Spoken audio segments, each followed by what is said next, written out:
Yeah, man, you used to flop a lot of cards with that Magic the Gathering stuff, didn't you? Oh, I put in many solid years with MTG. So what are you most looking forward to from the next book? You mean the Mythic Odysseys of Theros? You know it, dude. All right, so let's get into it. Let's speculate and theorize about the next Wizards of the Coast book, Mythic Odysseys of Theros.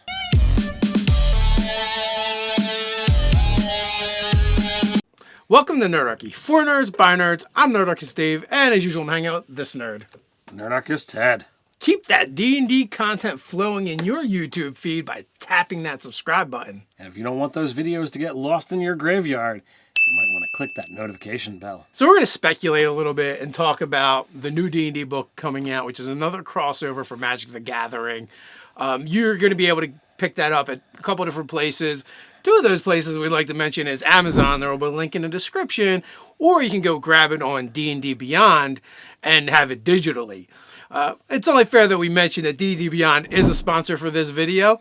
So you can go over there and check out all the cool stuff, the articles, the interviews. I bet there's a bunch of videos over there you can watch telling you more about the book as well. And you have the free SRD content. The great thing about D&D Beyond being is it's a digital database. Whatever you put over there, you don't have to worry about, oh, I forgot my character sheet, or, oh, I didn't bring my monster manual to the game. If you've got your device with you, you can pull it up. You can, load whatever it is that you're going to need for that particular game. It's a handy tool. It's a great place to, load and play your games. Link in the description below. All right, so there's a lot of people who are, not super thrilled about them releasing, another Magic the Gathering crossover. They want to see more of the worlds that have already been created with Wizards of the Coast, in editions past. What are your thoughts? What are your feelings here, Dave? Well, I mean, it is nice that we're getting some new content that we haven't seen before. We're going to get some new takes on D&D. And you know what? I suspect that Wizards of the Coast is just hoping to pull in some of those Magic the Gathering people to play Dungeons and Dragons. And I'm all about anything that adds to the community and builds it so that we have more people to play the game with. I can't agree more. I know, back from when I played Magic the Gathering, the communities were definitely much larger, and to just be able to siphon a small fraction of the people who just play Magic and don't play D&D to bring them in and to get them into this world, I think is super helpful. We've talked about before all of the worlds that already exist. You can take the lore that's already out there, with the, go buy the earlier editions to get the lore and to get the settings, and then just play with the rule stipulations you have. Or, you can always homebrew the aspects that are kind of missing within the current niche. I think that's the best of both worlds. Yeah, I mean, there's things like Dragonlance and Greyhawk that really don't mechanically have a lot going on from a traditional D&D game, so it'd be easy enough to, kind of port that stuff in. Okay, so June 2nd, we are going to get the initial release in the Wizards of the Coast preferred stores. And not only are we going to get the release, but we're going to get a special cover. So we've got these two amazing covers to look at for Mythic Odysseys of Theros. Both of them have these really cool Hydras with a warrior with a spear on them doing battle. I gotta say, I'm digging the special edition cover. It's definitely gonna have to go on my shelf here. Also, this isn't the first crossover, but this is the first crossover that they did the special cover for. Yes, that is worth noting. We had Guildmaster's Guide to Ravnica, which did not have a special edition cover, and there's definitely a lot of cool, fun things that are in that book. I don't know, what kind of percentage Wizards saw in new sales of D&D books, with that release. Well, apparently enough to do it. Like you said, Guildmaster's Guide to Ravnica was the first crossover with Magic the Gathering. And we got a lot of new things in there. We got new races. We got new subclasses. We got new systems to kind of add on to the game. So there was a lot of cool stuff that got interjected into D&D from the Ravnica setting. And they kind of D&Dized some of the things, the guilds and stuff from that setting. So I'm curious to see what they're going to do with, what's coming next with, Theros. As a card flopper back in the day, I don't play, but I spent more than a decade putting a lot of money into my MTG collection. I will say that they do a crap ton of work on lore and interconnected story that a lot of people don't wind up seeing. So I really feel that this is a strong way to take that material that's already been created and to adopt it to people who are going to use that lore in a way that's beneficial to Wizards of the Coast, and to by corollary to the players who are going to use all of that in one way, shape, or form or another. So now we're still kind of talking about the covers and the beginning of the book and the concept. The cool thing is that these Magic the Gathering cards add fantastic art to these books. But, Wizards is going on the record to say they'll be adding new art, and they really don't have to do that because they have so much. Mm-hmm. But at the beginning of each chapter, they're going to add, a new piece of art. And in addition to that, they brought Dyson's logos in to do the mapping and cartography, and he does fantastic. He's been on some of the other projects. You can find his stuff online. I believe he has a Patreon where you can get maps and stuff as well. He's a website. So, they're definitely pouring some more effort into these products, and they're not like treating them as throwaway, like, oh, we already have the content, let's just recycle it. Right. They're giving us some new stuff too. Which is, fantastic, not only for the people who are going to play and explore that system, but, for some people who are just Magic the Gathering fans, even if they're never going to play, they might buy it just for the art, which that in and of itself I consider a win-win. Let's get into some of the mechanical information and get into that's been confirmed. We know we have some new races that are going to be out there. All right, so the first up we have here is the Leonin or Lionin, however you want to pronounce them. I know, for those of you out there who have been playing a long time, one of my favorite pieces of art that is one of these lion-like race, Jedid Ojanin, old card from way back in the day, beautiful piece. Off the top of my head, I don't remember who did it. But to see these powerful cat-like race become a D&D race is something that's really cool. And it's not just let's take Tabac Sea and, reflavor it. They're creating it whole cloth as a new race, and I'm really excited about that. Yeah, it's completely new. I didn't see a lot of information on them other than to say they are distinct and different from the Tabac Sea. I don't really know anything of the lore because I'm not really into Magic the Gathering, but these are like Tabac Sea on steroids, or bro dudes of Tabac Sea in my mind. That's my headcanon right now. All right, until it gets changed. What do you think we can expect from this race? Clearly, Tabac Sea is a charisma and dex-based race. Strength charisma maybe, or strength dex? I was thinking more along the lines of a strength dex. They're always presented as muscular and powerful. So, looking at these lion races, I would assume that, lions are strong and powerful. It's always in that typical, nature. So I would have to assume that strength would be their primary, plus two. It just, every piece of art that I can call to mind that makes me think of, these lion race has to be, that. And cats, we know, are typically very dexterous. So while strength dex is probably not the best stat split for a race, I think it's most fitting for what I see off of these. I wonder what other abilities they're going to get, if they're going to get some natural attacks, whether it's bite or claw, where they're going to go with it to differentiate it from the Tabac Sea. It's based off of a lion. Lions aren't climbers the way other cats are. I mean, occasionally you will see them, but I don't envision them like, leopards and stuff that spend a lot of time in the trees. I would think, if I were to speculate, lions aren't your natural sprinters like, the cheetahs and the Tabac Sea are known for. So I would think that if they really wanted the Leonin to stand out, that they would go in a completely different direction, and they would say, all right, well, let's make this character far more martial. Maybe it can make a claw or a bite as a bonus action. Super, super powerful, super different than what's there.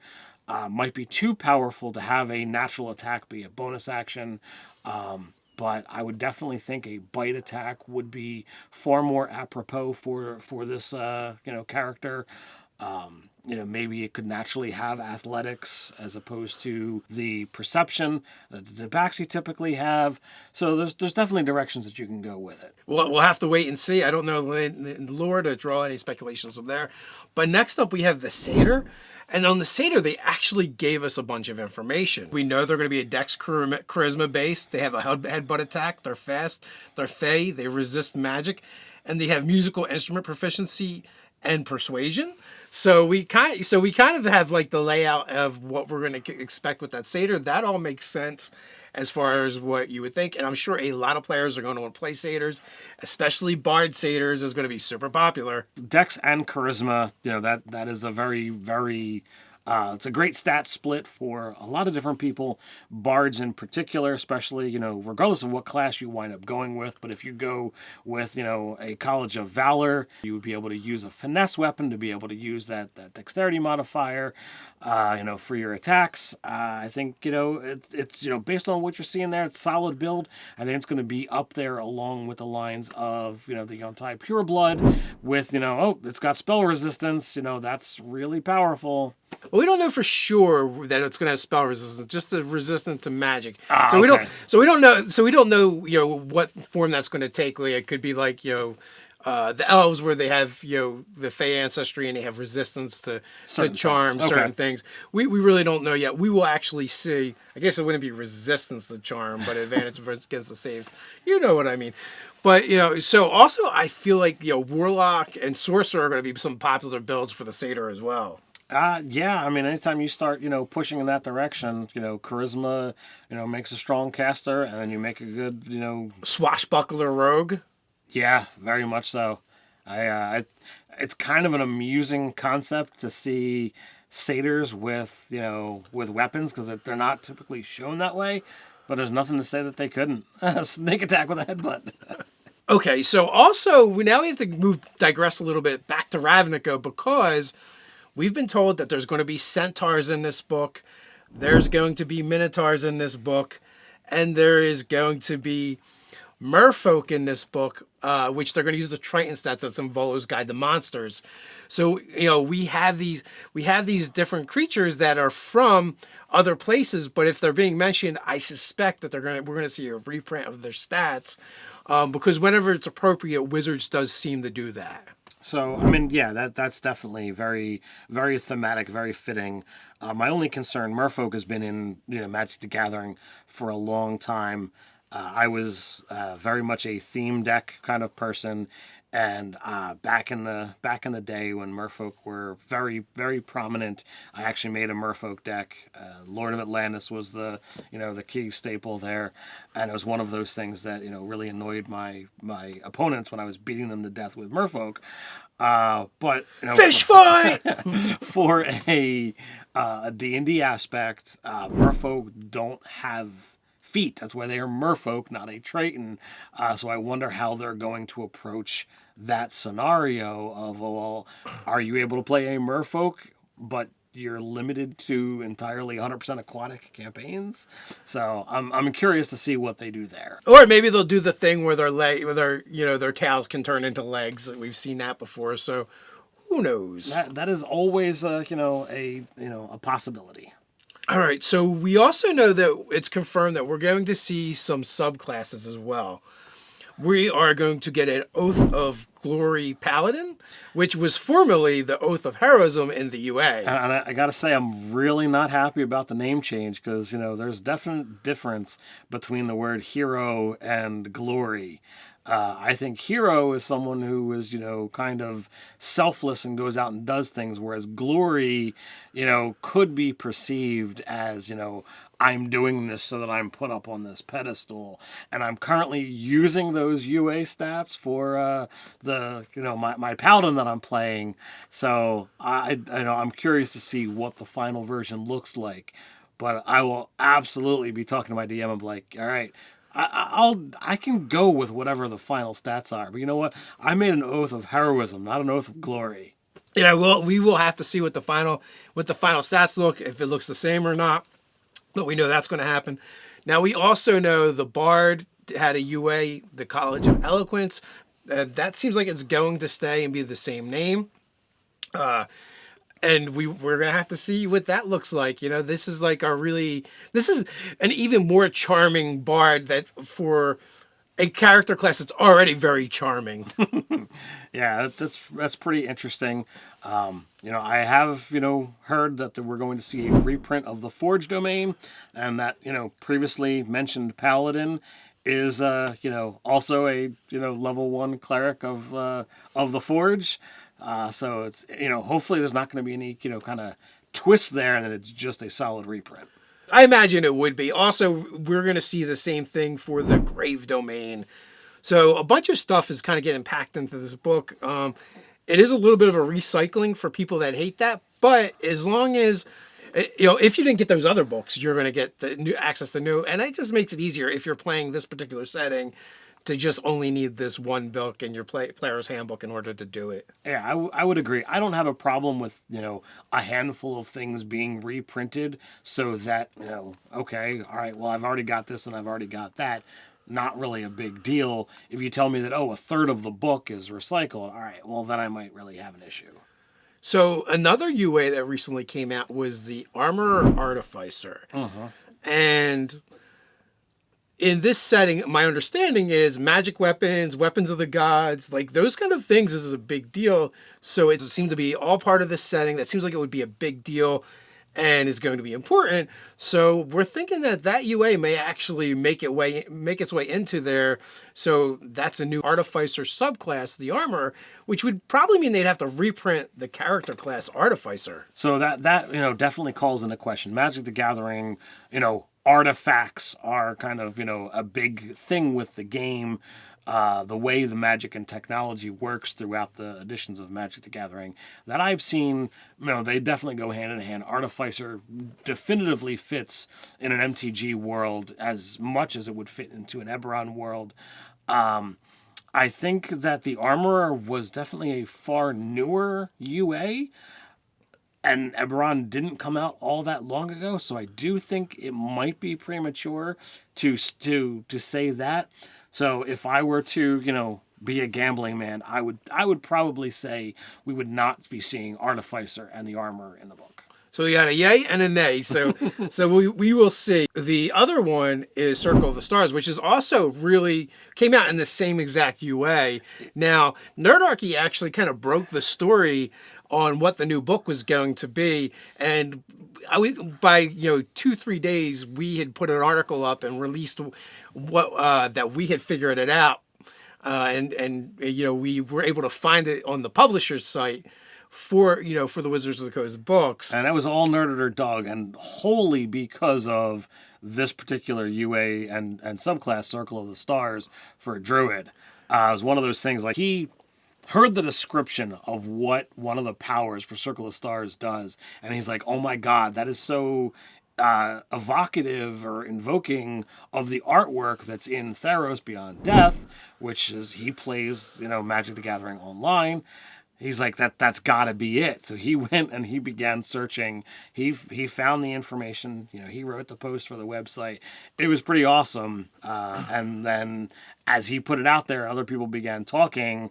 It seemed like, Wizards are like, well, I guess it's been figured out. And let's release it. We shall see if Nerder Doug was right about that, or his hunch just led them in the right direction. So I would say, based off of the information, it's quite possible, but there's not a huge turnaround time between these two UAs and when the book would have to go in. I mean, we're doing our final processing, of stuff for, out of the box, and we know what kind of time frames it takes to, get things in. So unless they were like super keyed in on the feedback of, well, we want these things here. So I guess we'll have to see when that book gets put on the shelf. That is true. So next up, let's talk about some monsters. I feel like we're going to get a lot of unique monsters in this book because Magic the Gathering has a lot of named unique monsters. For instance, Euro Titan of Nature's Wrath. Yeah, I mean, you look at the artwork on these things, and they are pretty awesome. I don't know whether this is supposed to be some kind of shackled elemental. A Titan. I think it's a Titan, man. Well, I mean that's I mean if that's supposed to be feet back there, and the whole thing is leaning over, that is pretty crazy. You can actually see the little people down in the bottom corner. He's breaking. He or she is breaking their shackles. Yeah, that's the epitome of some Greek Titanism there. I think. So yeah, I mean, definitely, badass, monster. Magic the Gathering is completely known for, putting out these, awesome, powerful creatures. When you look at this thing, which I'm guessing is supposed to be the monster from the cover, Polukranos, I'm guessing is how you're saying it. The zombie Hydra. So that's a specific one, and will we get that one, or will we get lesser versions? So, doing some research for this particular video, Polukranos actually, comes in multiple iterations throughout the Magic the Gathering card system or universe. You've got World Breaker, World Eater, Unchained, and that's what I was able to look up and be able to remember for this video because I didn't take notes on this. But it's kind of ridiculous when you see these different iterations. And typically, when you have Hydras, they are crazy powerful, and when you release a new version, they typically get stronger, not weaker. So I can only imagine how powerful a creature this particular one would have to be. In the book, I'm hoping that there are multiple iterations and that perhaps he's attached to, the particular storyline, and that, if there's an adventure that you get to be able to walk through and possibly fight him in multiple situations. Imagine fighting a zombie Hydra where to kill a Hydra, you have to kill all the heads, right?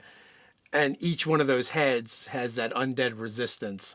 So each one of those heads, you either need to crit it, use radiant damage, or hope it fails its Constitution saving throw. And Hydras kind of have a bumpy Constitution usually. Yeah. Oh man, that's all right. So I gotta say that if Polukranos doesn't have that particular mechanic, to it, Nerdarchy has to do our own that way. Our own undead Hydra. Our zombie. own undead Hydra that has that particular scenario, because that is pretty freaking phenomenal. So we're also going to be getting elemental giants. So another class of giants, and this looks fantastic. And it's also an instance where I can go, oh, well, this doesn't necessarily speak to a unique monster, so it's another class of monsters, which would be awesome. It's one of the things we as Nerdarchy enjoy about the new books is when we get new mechanical stuff that we can throw into our homebrew games. I would completely agree. When it comes to Magic the Gathering, a lot of times, they'll throw things together and it doesn't matter the order.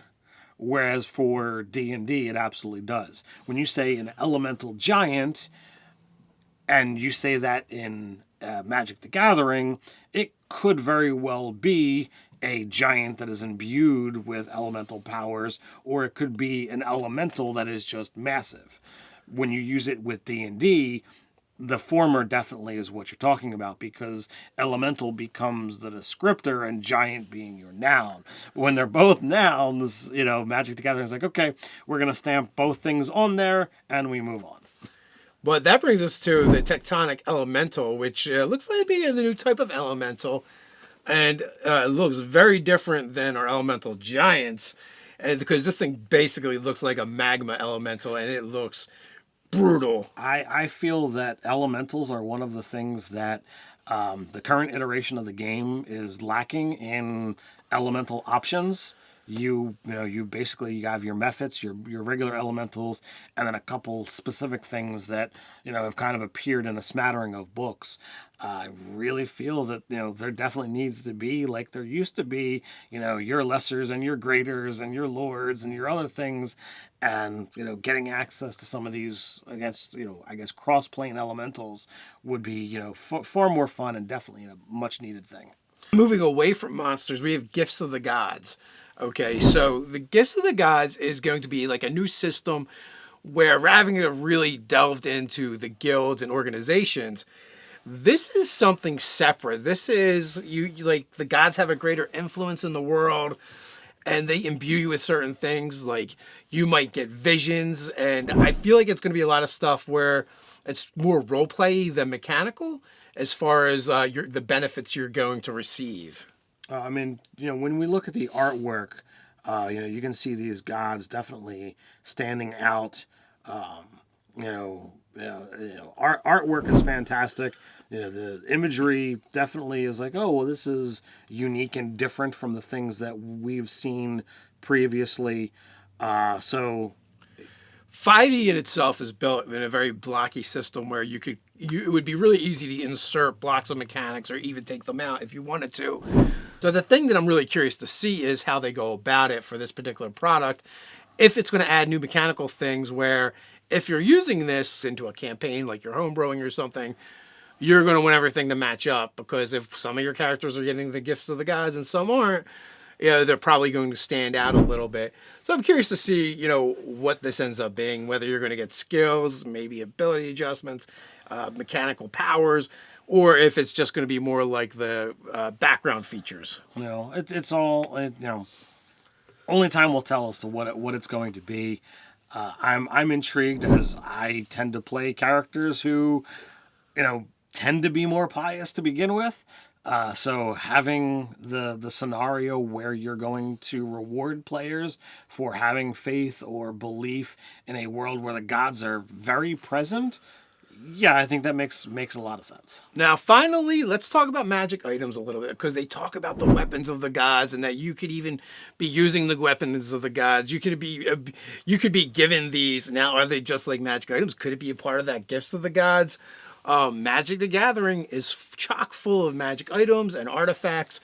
So are they going to take a bunch of these, stat them out, and introduce them into the game? Are they going to be unique items? Or, the weapon of the god is, actually they have the paragon of version of that thing, but maybe there's lesser versions that they can distribute out. So I think that's definitely a way to look at it, as the god holds the paragon, and maybe in a small handful we'll get some new artifacts where, should the god decide to legitimately hand over their own weapon, you've got this thing. But the lesser versions, maybe you've got priests or paladins that tend to look for these specific items, or get granted them, as you said, through the benefits. You can definitely go down a long roads, as you brought up. Magic items and artifacts are legitimately a part of Magic the Gathering. So I definitely see, we should definitely have magic items as, part of the books, because it's part of the game. There's even a blurb about they could have been bestowed upon you, or perhaps you had the audacity to steal one. Ooh, see, now I'm getting really tempted. If you like hearing our thoughts on the Magic the Gathering crossovers with D&D, you can check out our first impressions of Guildmaster's Guide to Ravnica here. But if you're looking for, new D&D content, you might want to support us over on Patreon. We create new products for 5th edition every month for DMs and players alike. It's not all. We do monthly giveaways that our patrons are automatically entered in. We hold weekly patron live chats and more. So until next time, stay nerdy.